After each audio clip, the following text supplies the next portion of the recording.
Bienvenue au rendez-vous tech d'Audiophile du vendredi 24 mai 2024. Comme à toutes les semaines, je profite de ce moment pour vous partager les actualités technologiques et parfois scientifiques que j'ai vu passer depuis notre dernier rendez-vous.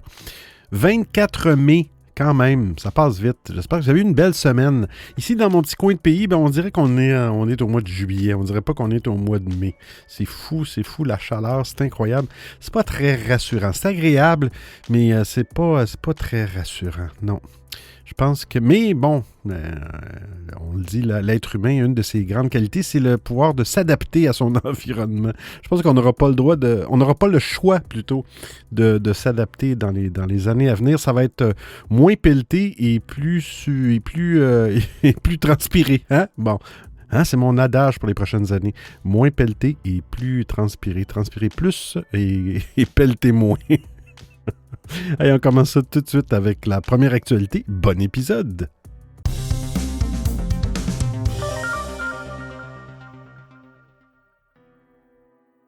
Xbox prépare enfin son arrivée sur les téléphones intelligents. Xbox est à deux doigts de réaliser une de ses plus grandes ambitions. Le studio éditeur-constructeur possède déjà une énorme influence sur deux des trois secteurs du jeu vidéo, les consoles et les PC grâce à Windows qui appartient également à Microsoft. Il ne lui reste que le territoire des mobiles, les téléphones intelligents, les tablettes à conquérir. Cette victoire est sur le point d'arriver alors que Microsoft donne la date de sortie de son magasin Store sur iOS et Android. C'est lors du Bloomberg Technology Summit que Sarah Bond, la présidente d'Xbox, détaille les intentions de l'entreprise et déclare qu'un store mobile est en cours de préparation et qu'il sera disponible à l'utilisation dès le mois de juillet 2024. Le store comprendra au départ tous les jeux first party des Xbox Game Studios. Avec la récente acquisition d'Activision Blizzard, on devrait retrouver des hits absolus tels que Call of Duty Mobile, Warzone Mobile, Warcraft Rumble, mais aussi tous les titres King comme Candy Crush Saga. Ça existe encore, ça? La firme ne va pas se contenter de ses propres jeux. Il misera dans le futur sur les franchises des studios partenaires que l'on retrouve déjà dans le Game Pass ou sur Xbox en exclusivité.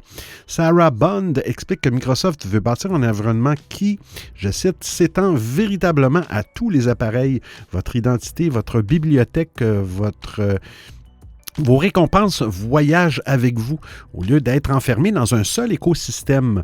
Les joueurs ne sont pas sans savoir que c'est le DMA qui permet autant de liberté aujourd'hui en matière de concurrence sur les plateformes mobiles. Il s'agit d'une loi européenne qui ne concerne donc pas les marchés principaux de la firme, à savoir l'Asie et les États-Unis. Malgré tout, cela ne semble pas perturber Microsoft, dont les plans sont internationaux. Peut-être ces actions forceront-elles des nations à adopter les changements nécessaires pour une meilleure compétition et une plus grande ouverture des écosystèmes pour l'avantage des utilisateurs. Avec la possibilité d'amener sa boutique de jeux sur smartphone, Xbox s'assure un investissement plus sécurisé en ce qui concerne les jeux mobiles. Cela pourrait donc encourager la création de nouveaux projets. Lors du procès contre Apple, Epic Games était soutenu par Xbox qui souhaitait pouvoir monétiser ses services du cloud gaming, mais aussi du Game Pass. On imagine donc que ce seront les étapes à franchir d'ici les prochains mois.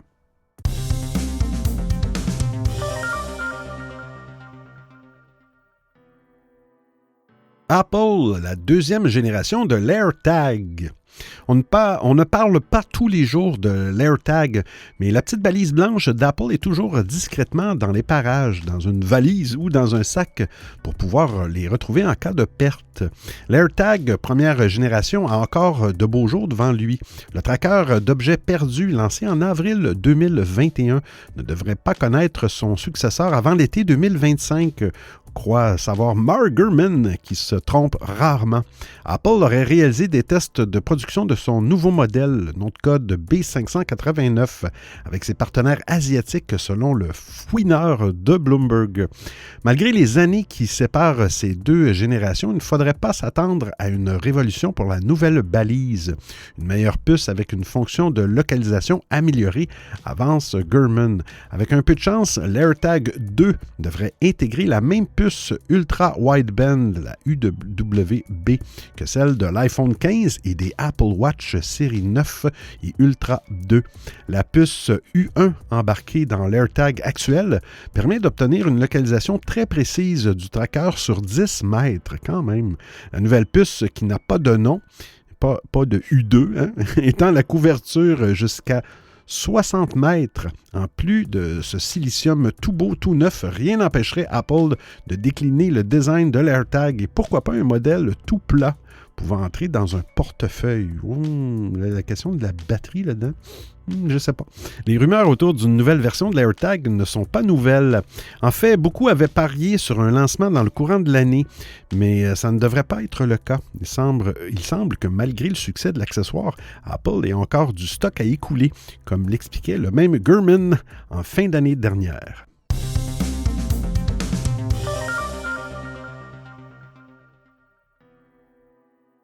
Des fonctions de contrôle d'un iPhone ou iPad par le regard.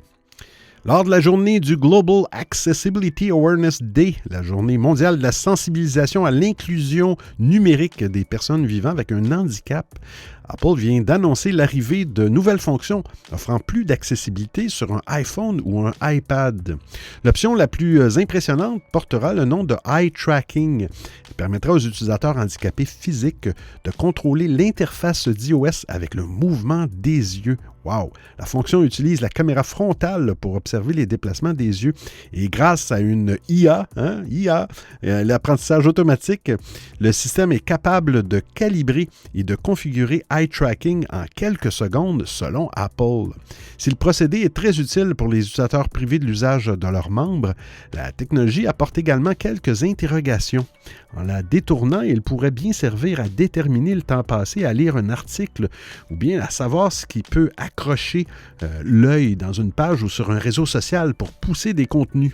De son côté, Apple se veut rassurant et précise que les données restent localisées sur l'appareil et ne sont pas envoyées vers ses serveurs. Une autre option d'accessibilité appelée Music Haptics permettra aux personnes souffrant de surdité de découvrir la musique via des vibrations de l'appareil, quand même. Un autre outil pour les malvoyants servira à créer des raccourcis vocaux personnalisés. Au contraire, pour les personnes souffrant des maladies qui affectent la parole, une autre option sera capable d'améliorer la compréhension vocale de l'IA. Enfin, et cela ne concerne pas le handicap, Vehicle Motion Cues est une fonction qui est censée permettre de réduire le mal des transports lorsqu'on utilise un iPhone ou un iPad. Des signaux visuels s'affichent à l'écran pour représenter les changements de direction, ce qui permettrait de réduire les conflits sensoriels qui peuvent donner la nausée.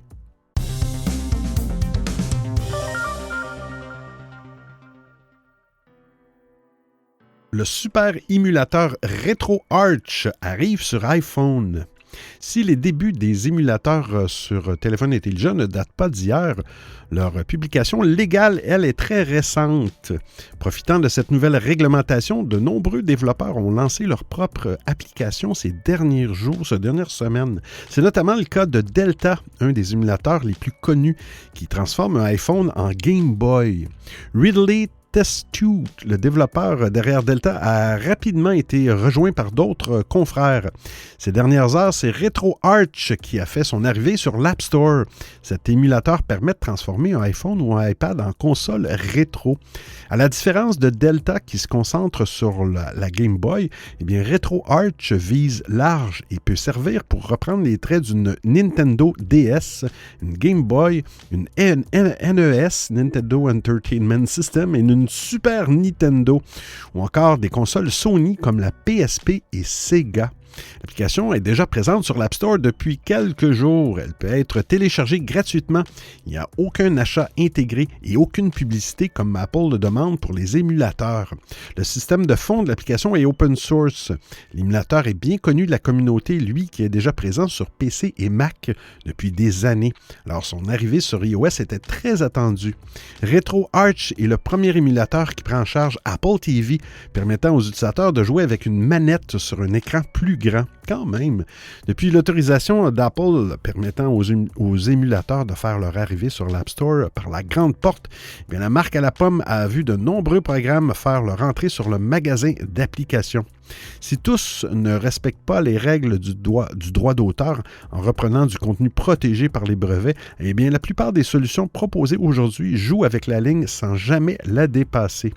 Du côté du grand public, l'arrivée de ces émulateurs et la possibilité de les télécharger aussi facilement a forcément plu. La sortie de Delta a entraîné un nombre incroyable de téléchargements. Il sera intéressant de voir dans les prochains jours et prochaines semaines si RetroArch connaît le même destin.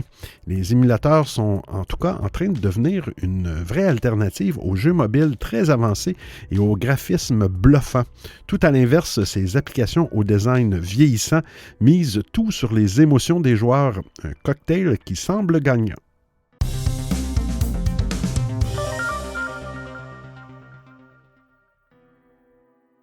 Android va connaître un grand bouleversement. L'entreprise l'a officialisé la semaine passée, lors de sa conférence Google I.O. 2024. Gemini va remplacer Google Assistant, quand même. Au programme, un assistant qui va plus loin en donnant des informations contextualisées en fonction de ce qui s'affiche sur votre écran. Gemini signifie en anglais Generalized Multimodal Intelligence Network ou réseau d'intelligence multimodale généralisé. Pour être plus clair, il s'agit d'une intelligence artificielle créée par Google qui peut répondre à vos questions textuelles ou vocales en utilisant les informations à sa disposition provenant de plusieurs sources comme d'autres services Google. Ainsi, Gemini peut devenir votre nouvel assistant en allant chercher des informations sur le web de manière générale, articles, vidéos, dans les informations personnelles que vous stockez sur les services Google, Gmail, Drive, Maps, Photos, mais aussi dans ce qui s'affiche sur votre écran. L'objectif est de vous apporter la bonne information au bon moment en limitant le nombre d'étapes que vous devez effectuer vous-même. Plus qu'un remplaçant, Gemini est une évolution assez logique de Google Assistant. Profondément intégré à Android 15, Gemini proposera deux types d'interactions avec l'utilisateur, les suggestions statiques et dynamiques. Un premier exemple de suggestion statique est celui de la prise en charge de glisser-déposer par Gemini. Si vous générez une image avec l'IA, vous pourrez ainsi facilement la placer dans un courriel ou dans un message. Un autre exemple donné par Google est l'utilisation de Gemini dans YouTube pour trouver une information précise et vous présenter le moment de la vidéo qui répond à votre question. La même fonction est disponible pour demander des informations sur le contenu d'un PDF, mais cette dernière sera uniquement accessible pour les abonnés à Gemini Advance, qui est quand même 22 € par mois avec 2 téraoctets de stockage sur Google One. Concernant les suggestions dynamiques, Gemini peut désormais anticiper vos demandes en vous proposant des actions contextuelles comme afficher un lieu sur Google Maps si vous en parlez dans l'application Message, par exemple. Ces suggestions sont réalisées en local sur l'appareil grâce à Gemini Nano, jusqu'à ce que vous cliquiez sur un lien qui utilisera alors le cloud. Google n'a pas encore de date précise pour le déploiement de ces nouvelles fonctionnalités sur les appareils, mais il y a fort à parier que Gemini accompagnera le lancement officiel d'Android 15 au dernier trimestre de 2024.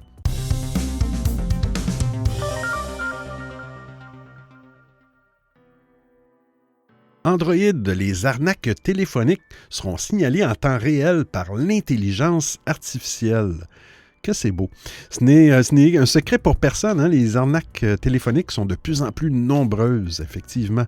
Notamment en France, où certains indicatifs mettent la puce à l'oreille.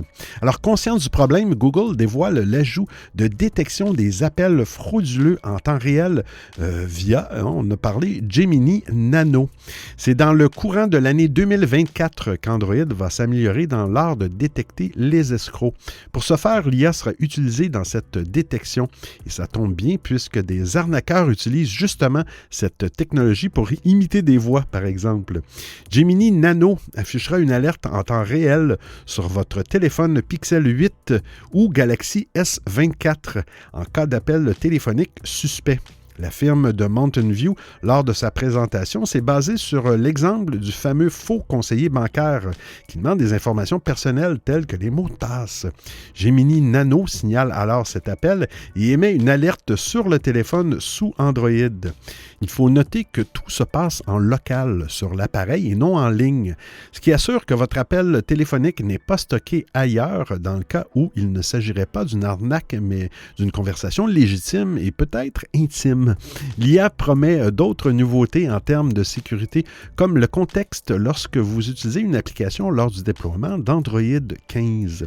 Alors, lors de sa conférence I.O. 2024, Google a dévoilé plusieurs grosses nouveautés pour Gemini.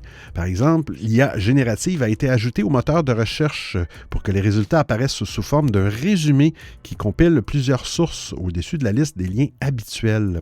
Autre ajout, et pas des moindres, Project Astral, qui permet à l'assistant de vous dire à quoi sert la moindre pièce d'un appareil électronique ou vous indiquer où vous avez posé vos lunettes, par exemple. Une innovation bluffante qui met l'IA au service du quotidien en identifiant les objets qui vous entourent pour répondre à vos questions en temps réel.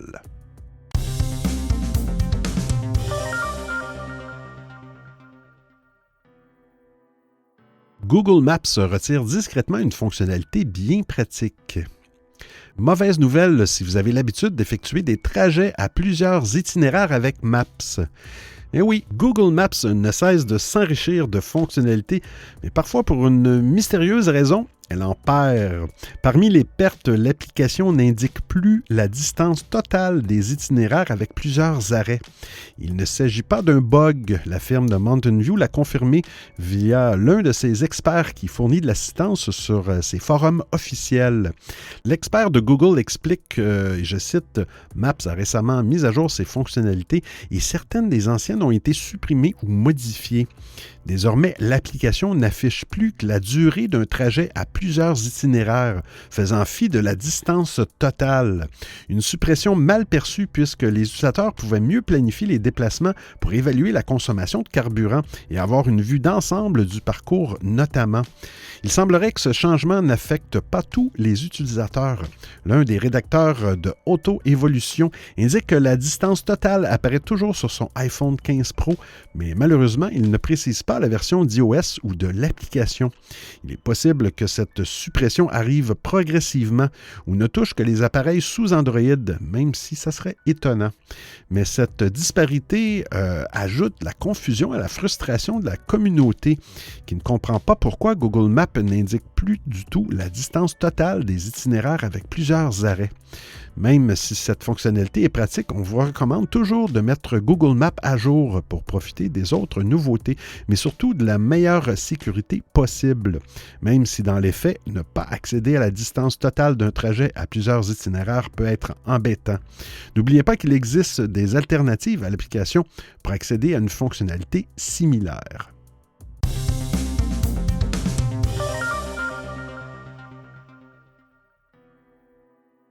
Blue Sky, de nouveaux outils pour personnaliser votre fil Découvrir. Eh bien, ce fil Découvrir est l'une des fonctionnalités phares de Blue Sky, véritable porte d'entrée vers les contenus les plus populaires et les plus pertinents du réseau.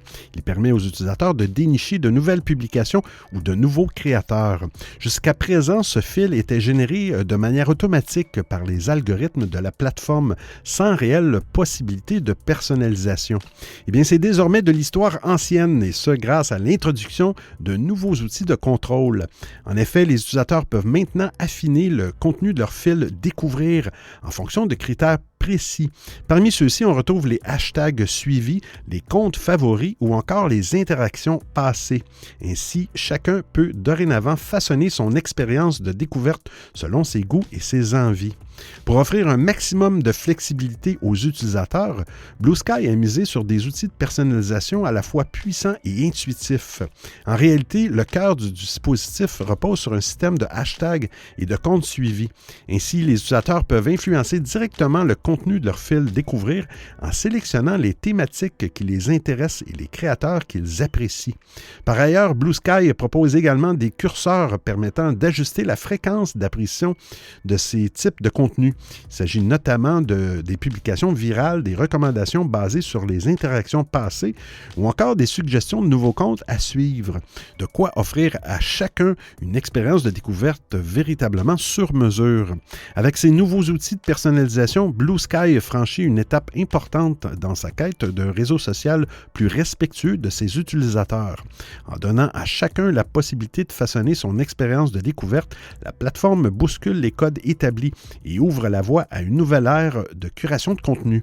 Cette approche tranche avec celle des nombreux réseaux sociaux traditionnels qui sont souvent critiqués pour leurs algorithmes opaques et leur tendance à enfermer les utilisateurs dans des bulles de filtres. Chez Blue Sky, pas de mystère car chacun est aux commandes de son fil d'actualité et peut découvrir de nouveaux horizons en fonction de ses aspirations profondes. Vous écoutez le Rendez-vous Tech d'Audiophile.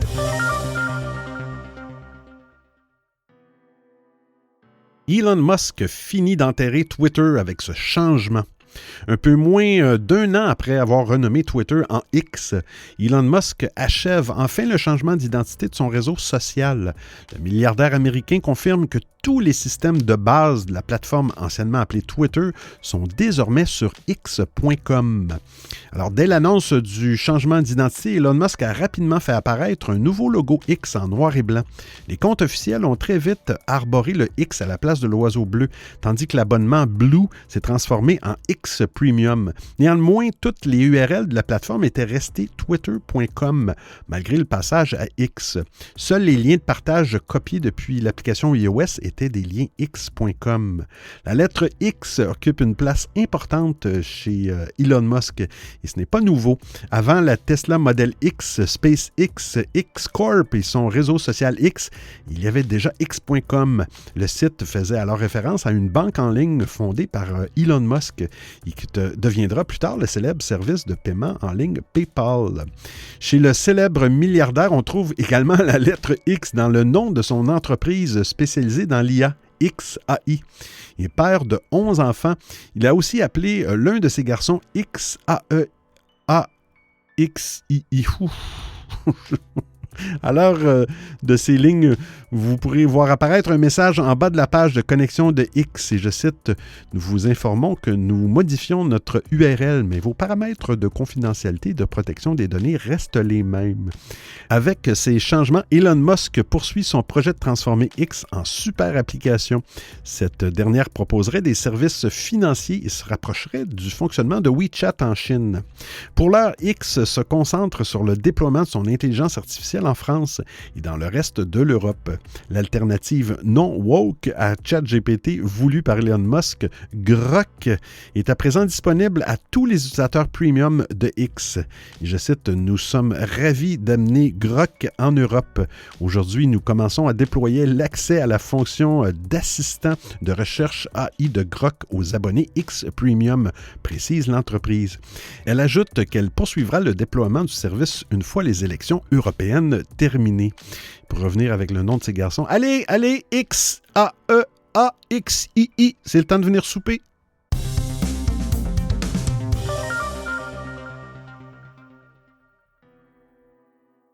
Tesla retire cette application adorée de ses voitures. Alors que l'intégration de Steam dans ses véhicules était présentée comme un argument de vente majeur, Tesla semble opérer un virage inattendu. Un message de la marque transmis à un client canadien attendant son modèle X longue portée suscite l'inquiétude. Celui-ci informe la mise à jour de l'ordinateur de jeu du véhicule, précisant qu'il n'est désormais plus capable de lire les jeux Steam. Si pour l'instant, seuls les nouveaux modèles X semblent concernés, cette décision s'inscrit dans une tendance plus globale. En effet, Steam est absent du Cybertruck et Tesla n'a communiqué aucun plan d'intégration pour ses modèles Y et 3, pourtant dotés de processeurs AMD Ryzen performants. On se souvient également du retrait de certains jeux. Pourtant, grand joueur, Elon Musk n'avait lésiné sur l'offre vidéoludique dans ses voitures. Après avoir intégré Sonic dans Tesla Arcade, Et il était passé à la vitesse supérieure en teasant la prise en charge à venir de Steam. La plateforme a bien été intégrée en décembre 2022 sur un nombre restreint de voitures Tesla. Le PDG Elon Musk avait initialement mis en avant la puissance du nouveau GPU, capable de faire tourner des titres exigeants grâce à Steam. Lancé sur les versions 2022 des modèles S et X remaniés, le service était indisponible sur les premiers modèles 2021 en raison d'une mémoire vive, une RAM insuffisante. Un rétrofit payant avait alors été promis par Musk.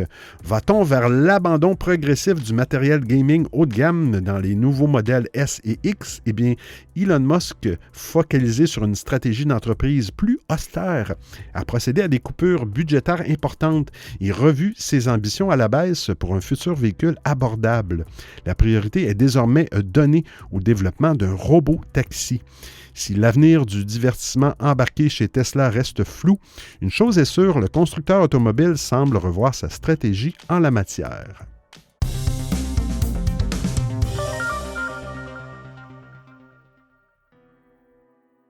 Netflix, cette fonctionnalité essentielle va disparaître de l'application Windows. Les utilisateurs de Windows 10 et 11 peuvent lancer Netflix sur un navigateur ou passer par l'application de la plateforme disponible sur le Microsoft Store. Cette seconde option confère un avantage précieux. Oui, la possibilité de télécharger des contenus pour les regarder plus tard en mode hors ligne. Une alternative prisée par les voyageurs. Ces derniers ont pour habitude de mettre plusieurs programmes de côté en réserve avant de prendre des transports dénués de connexion Internet ou de se rendre dans des zones mal ou non couvertes. Contre toute attente, cette option très pratique va disparaître. Le géant de la SVOD s'apprête à déployer une nouvelle application Windows qui devrait prendre la forme d'une web app. Celle-ci prendra en charge les contenus en direct tout en offrant une meilleure qualité de streaming. Autre nouveauté, la future application sera compatible avec l'offre Netflix avec publicité. En revanche, vous ne pourrez plus télécharger des contenus. Et je cite, « Les téléchargements ne seront plus pris en charge, mais vous pourrez continuer à regarder des séries et films hors connexion sur un appareil mobile pris en charge », indique le N en rouge sur une page d'assistance. Autrement dit, il faudra forcément dégainer son téléphone ou sa tablette pour pouvoir télécharger des contenus afin de les visionner plus tard sans connexion Internet. Adieu le confort de l'ordinateur. Auprès de Windows Latest, Netflix révèle que la nouvelle application commencera à être déployée en juin. Notez bien qu'elle remplacera complètement l'application native à terme, laquelle finira par devenir inutilisable. Avec ce changement, le N rouge cherche probablement à inciter de nouveaux clients à basculer vers sa formule avec publicité. Mais la plateforme de streaming prive les utilisateurs d'une fonctionnalité appréciée, ce qui est plus que regrettable.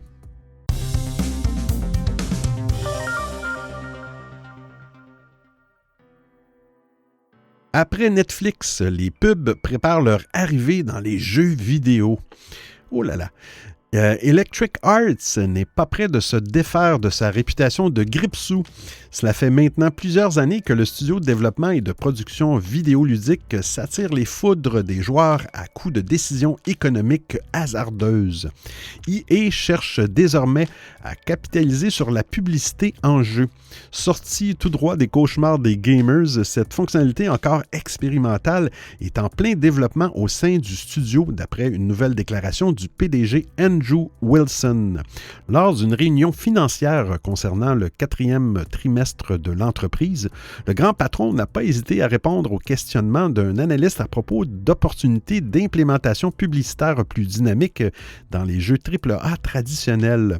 Malheureusement pour les joueurs, EA semble déterminé à intégrer des publicités dans ses expériences dites traditionnelles. Et je cite, « Des équipes en interne se penchent actuellement sur la manière dont nous pouvons mettre en œuvre des implémentations réfléchies dans nos expériences de jeu. » Drôle d'énoncé.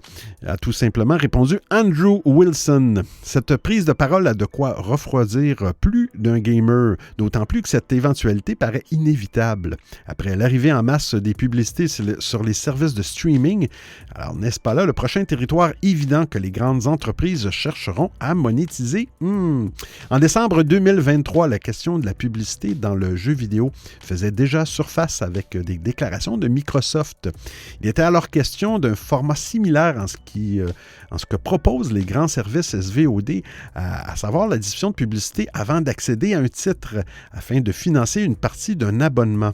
Dans le cas de la firme de Redmond, il était même question d'une formule gratuite d'une Game Pass sous ces conditions. Une telle approche avait néanmoins le mérite de proposer quelques avantages. Pour ce qui est de la proposition d'Electronic Arts, il semblerait que même les AAA vendus au prix fort pourront s'alourdir de quelques pauses publicitaires.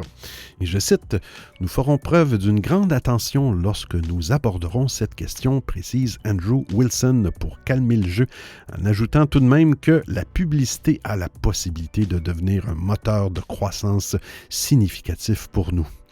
Rien n'indique que ces idées finiront par aboutir, mais leur simple développement a de quoi générer de nombreuses craintes concernant l'avenir de l'industrie vidéoludique.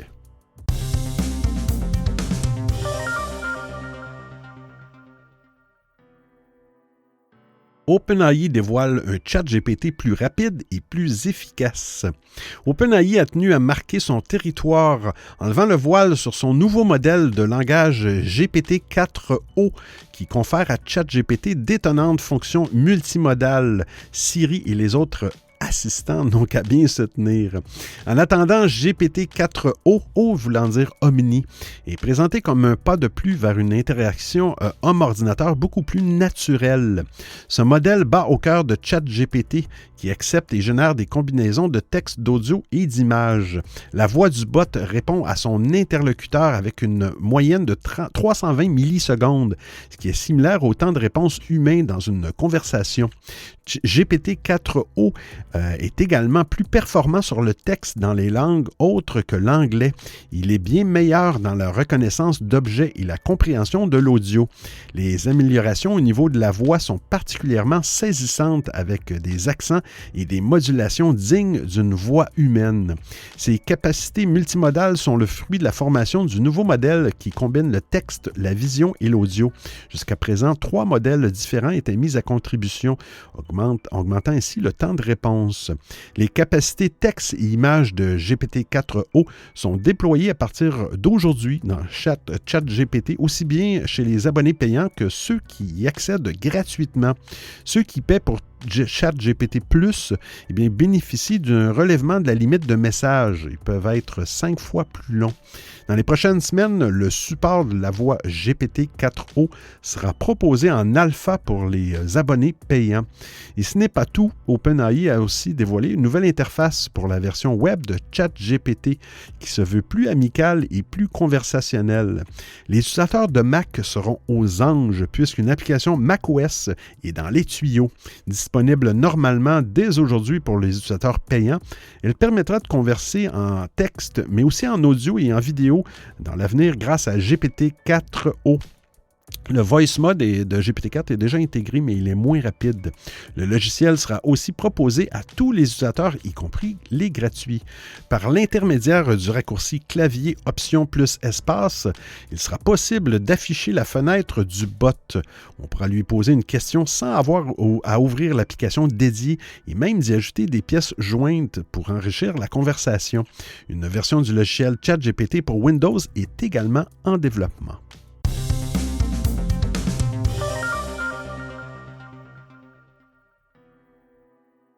7 personnes ayant escroqué près de 1700 personnes en ligne passent actuellement devant la justice. On le sait, Internet est le terrain de jeu de tous les escrocs et autres personnes mal intentionnées.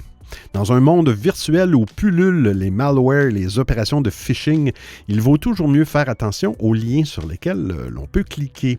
C'est ce qu'ont appris de ces très nombreuses victimes d'une escroquerie en ligne dont l'affaire est actuellement jugée par une cour française. Ils sont un certain nombre dans le pays à être malheureusement tombés dans une escroquerie très basique. Selon les informations de la justice, des pirates multipliaient en effet les envois de courriels dans lesquels ils intégraient un lien, espérant que les victimes potentielles cliquent dessus. Une fois cette première étape franchie, l'ordinateur venait à se bloquer et un numéro d'assistance s'affichait pour qu'un technicien puisse aider la personne avec son appareil. Une fois le contact établi, le pseudo-technicien réparait le système qui allait très bien. Il libérait gratuitement la victime de ses soucis. Mais avant de la quitter, il proposait à cette dernière, si elle le souhaitait, de souscrire un abonnement pour un service de protection informatique afin d'éviter ce genre de problème à l'avenir.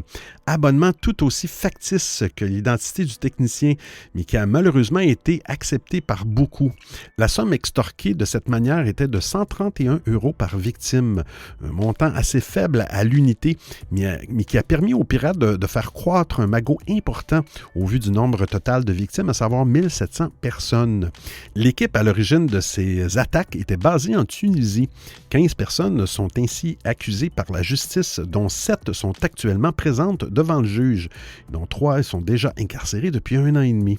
À l'issue du procès, les prévenus risquent une condamnation pouvant aller jusqu'à 10 ans de prison.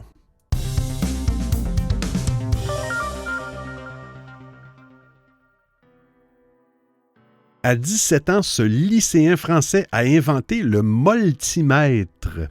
À l'aube de l'âge adulte, Thibaut de Persin n'est pas un lycéen ordinaire. En terminale, il a déjà à son actif une invention qui promet de marquer le petit monde de la recherche scientifique, le multimètre. Ce dispositif ingénieux a été conçu pour mesurer directement les moles dans un atome, ce qui peut simplifier grandement la vie des chimistes. Le multimètre est le fruit d'une frustration partagée par de nombreux étudiants en chimie, la conversion répétitive des moles en grammes. Lassé de ces calculs fastidieux, Thibaut a interrogé son professeur sur l'existence d'un appareil capable de les effectuer automatiquement. Face à la réponse négative, il a pris les choses en main et a créé ce qu'il cherchait. Cette troisième invention de Thibaut est le point culminant d'une passion pour l'innovation qui l'anime depuis son enfance. Déjà à l'âge de 5 ans, il construisait des machines complexes à partir de matériaux simples comme le papier et le carton. Sa créativité a été nourrie par sa lecture assidue du magazine Science et Vie Junior, qui lui a alors ouvert les portes du concours Innover. Le talent de Thibaut a été reconnu puisqu'il a été sélectionné parmi les 12 finalistes du concours en juin 2023. Il a ensuite présenté son multimètre le 3 mars 2024 au Musée des Arts et Métiers à l'occasion de l'événement qui célébrait aussi les 35 ans de Science et Vie Junior, bien qu'il n'ait pas gagné le trophée final. Cela dit, son innovation et son jeune âge lui réservent assurément un bel avenir. Bravo à toi, Thibaut.